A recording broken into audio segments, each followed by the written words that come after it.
కులమతాలకు అతీతంగా అంకిత భావంతో సేవ చేస్తే అల్లాను ఆకర్షిస్తుందని కర్నూలు నగరం రోజా మహిళా ఐక్య సంఘం అధ్యక్షురాలు మీసాల సుమలత్ తెలిపారు. కర్నూలు నగరంలోని 48వ వార్డు రోజా వీధిలో ఉపవాసం ఉన్న పేద ముస్లిం ప్రజలకు విశాఖపట్నం ఆర్డీఓ హుస్సేన్ సాహెబ్ వారి సతీమణి హుస్సేన్ అమలు ఏర్పాటు చేసిన నిత్యావసర సరుకులను మీసాల సుమలత పంపిణీ చేశారు.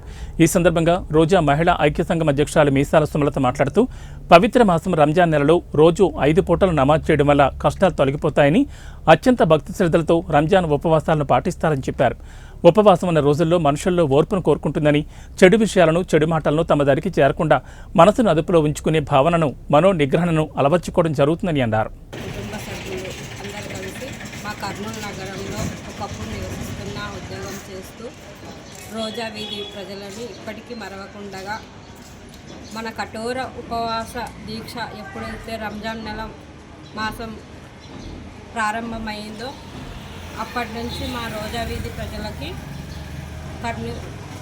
విశాఖపట్నం ఆర్డీఓ హుస్సేన్ సాహెబ్ సార్ గారు వాళ్ళ కుటుంబ సభ్యులందరూ కలిసి రోజా వీధి ఉపవాసం ఉన్న ప్రజలకు సరుకులు ఇవ్వడం జరిగింది. ఈరోజు దేవుడు ఆ కుటుంబాన్ని చల్లగా దీవించాలని కోరుకుంటున్నాము.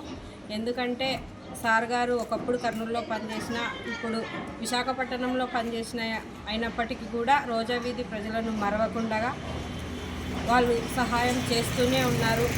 గత 15 సంవత్సరాల నుంచి వాళ్ళు మా వీధి ప్రజలను మరవకుండా సహాయం చేస్తున్నారు. కాబట్టి ఈ రంజాన్ మాసం అంతా మా వీధి ప్రజలు కడుపు నిండా తిని ఆయుష్ ఆరోగ్యాలతో దేవుడు చల్లగా దీవించి ఆశీర్వదించాలని కోరుకుంటున్నాను.